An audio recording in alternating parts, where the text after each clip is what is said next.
Just from Ally Invest, though. First to you, Mike. After a rough week, Yes.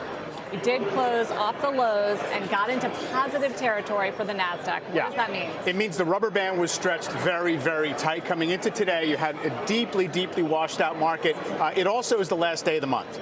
So I do think if you were correct in leaning negative all week, you want to just knit that up and take your profits going into the weekend, as we're talking about potentially Fed officials, central banks trying to interrupt this vicious cycle of selling begetting selling. So I think all that stuff together, end of the month, if you were going to rebalance, you did it on the close because you had a great opportunity to how well bonds have done relative to stocks. That's all I would say, and it's good to finish off the lows on a Friday, but essentially every rally is sort of suspect here, and it could be ripping ones, and you still have a high burden of proof that this little phase is working its way through. Lindsay, what's your message to all the retail investors that have been phoning in all week? Clearly, they've been fearful. Is this a sign, the way we kind of rallied into the close, that, again, things go both ways when we're seeing this level of volatility?